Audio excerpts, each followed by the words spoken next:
అందరికీ నమస్కారం. చరిత్రలో కొన్ని కథలుంటాయి. అవి కేవలం గెలుపోటముల గురించి చెప్పవు. అంతకు మించి తెలివితేటలు ఎలా గెలుస్తాయో చూపిస్తాయి. ఈరోజు మనం అలాంటి ఓ అద్భుతమైన కథ గురించే మాట్లాడుకోబోతున్నాం. అదొక గొప్ప పలాయన గాథ. ఒక మహాసామ్రాజ్యం గర్వంతో వెలిగిపోతున్న సమయంలో జరిగిన ఓ నమ్మశక్యం కాని సంఘటన. అవును, ఆ కాలమేదో కాదు, మొఘల్ చక్రవర్తి ఔరంగజేబు పాలన. అప్పట్లో దాదాపు భారతదేశం మొత్తం ఆయన కనుసన్నల్లోనే ఉండేది. ఆయన అధికారం అపారం, సైన్యం అజేయం అని పేరు. అంతటి అహంకారంతో గర్వంతో నిండిన సామ్రాజ్యమనమాటది. సరే, ఈ కథలో ఇద్దరు మహానుభావులున్నారు. ఒకవైపు అపారమైన శక్తి, సామ్రాజ్యం, గర్వానికి నిలువుతద్దంలాంటి ఔరంగజేబ్. ఇంకోవైపు ధైర్యం, స్ఫూర్తి, పదునైన తెలివికి మారుపేరైన మరాఠా సింహం ఛత్రపతి శివాజీ మహారాజ్. ఇది కేవలం ఇద్దరు రాజుల మధ్య యుద్ధం కాదు, ఒక సామ్రాజ్యపు అహంకారానికి, ఓ వీరుడి ఆత్మగౌరవానికి మధ్య జరిగిన పెద్ద పోరాటమిది. మరి ఈ గొడవంతా ఎక్కడ మొదలైంది? ఔరంగజేబ్ దర్బారులో.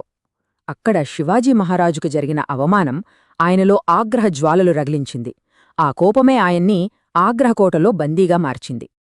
ఆ ఆగ్రహం ఫలితంగా కథ మరో దశకు చేరింది. శివాజీ మహారాజ్ తప్పించుకోవడం అసాధ్యమనిపించే ఓ చెరసాలలో చిక్కుకున్నారు. అదే ఆగ్రాకోట. ఆగ్రాకోటంటే మామూలుది కాదు. దాని గోడలు ఆకాశాన్ని తాకుతాయా అన్నట్టుంటాయి. ఎంత ఎత్తంటే పక్షులు కూడా వాటిని దాటాలంటే ఆలోచిస్తాయేమో.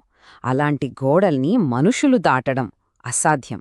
గోడలు మాత్రమే కాదు, ప్రతి అడుగులో, ప్రతి మూల మలుపులో 24 గంటలు కంటికి రెప్పలా కాపలా కాసే సైనికులు. వాళ్ల కళ్ళు గప్పి ఈగ కూడా దూరలేదు. అలాంటిది మనిషి తప్పించుకోవడం ఊహించగలమా? పరిస్థితి ఎంత బిగువుగా ఉందంటే బయటకు ఒక్క అడుగు పెట్టడం కూడా అయ్యే పని కాదు. శివాజీ మహారాజ్ పూర్తిగా నలువైపులా బందీ అయిపోయారు.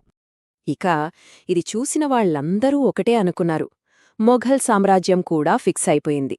ఛత్రపతి శివాజీ కథ ఇక్కడితో సమాప్తమని. కాని నిజంగా ఆయన కథ ముగిసిపోయిందా? ఇక్కడే కథ ఓ ఊహించని మలుపు తీసుకుంటుంది. ఎక్కడైతే ఖండబలం, సైనిక శక్తి పనిచెయ్యవో అక్కడ బుద్ధిబలం తన ఆట మొదలుపెడుతుంది. పదునైన తెలివి రంగంలోకి దిగినప్పుడు చరిత్ర గతే మారిపోతుంది కదా. అవును, అందరూ ఒక ముఖ్యమైన విషయం మర్చిపోయారు. శివాజీ మహారాజ్ చేతిలో ఉన్న కత్తికన్నా ఆయన తలలో ఉన్న తెలివి చాలా పదునైనది. ఆయన అసలైన బలం, అసలైన ఆయుధం అదే. అందుకే శివాజీ ఒక మస్ట్ ప్లాన్ వేశారు. చాలా ఓపికతో కూడిన ప్లాన్ అది. ఎంత తెలివైన ప్లాన్ అంటే, శత్రువుల కళ్ల ముందే, వాళ్లకి తెలియకుండానే వాళ్లని మోసం చేయడం. స్టెప్ 1, భక్తి పేరుతో రోజూ పెద్ద పెద్ద బుట్టల్లో పళ్ళు, స్వీట్లు దానం చేయడం స్టార్ట్ చేశారు. స్టెప్ 2, రోజూ ఈ బుట్టలు రావడం పోవడం చూసి చూసి కాపలా వాళ్లకి ఇదొక మామూలు విషయం అయిపోయింది. ఇక స్టెప్ 3, ఫైనల్ స్టెప్, వాళ్లకి అలవాటైన ఈ రొటీన్నే తాను తప్పించుకోవడానికి కవచంగా వాడుకోవడం. సరే, ఇప్పుడు కథలో అసలైన అత్యంత ఉత్కంఠభరితమైన ఘట్టానికొచ్చేశాం.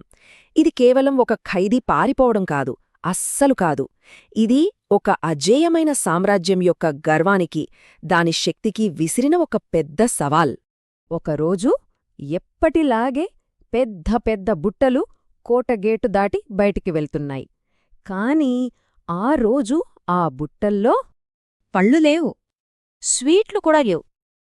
ఏకంగా భారతదేశ భవిష్యత్ చరిత్రే ఆ బుట్టల్లోంచి బయటకు నడిచివెళ్ళింది. అవును, ఛత్రపతి శివాజీ మహారాజ్ ఒక పళ్ల బుట్టలు దాక్కుని యావత్ మొఘల్ సామ్రాజ్యం కళ్ళు గప్పి ఆ అభేద్యమైన ఆగ్రా కోట నుంచి స్వేచ్ఛా వాయువులు పీల్చడానికి బయటికొచ్చేశారు. మరి ఈ గ్రేట్ ఎస్కేప్ తర్వాత కథ అయిపోయిందా? లేదు, అసలు కథ ఇప్పుడే మొదలైంది. దీని తర్వాత ఏం జరిగింది? ఈ సంఘటన మనకు ఏం నేర్పిస్తుంది? శివాజీ తప్పించుకున్నాడన్న వార్త ఔరంగజేబ్ మీద పిడుగులా పడింది. ఆయన గర్వం, అహంకారం ముక్కలైపోయాయి. తన అపారమైన సైన్యం, ఆకాశమంత ఎత్తున్న కోట గోడలు ఏవీ ఒక మనిషి తెలివి ముందు నిలబడలేకపోయాయని ఆయనకర్థమైంది.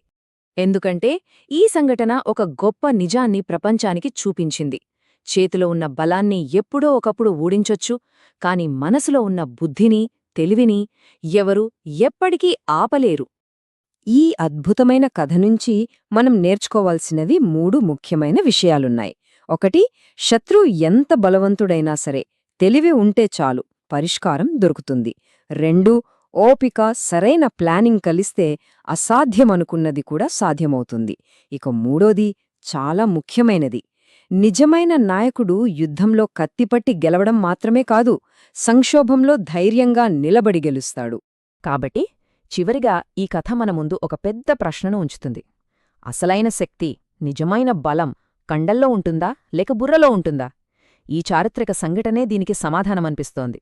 దీని గురించి కాస్త ఆలోచించండి.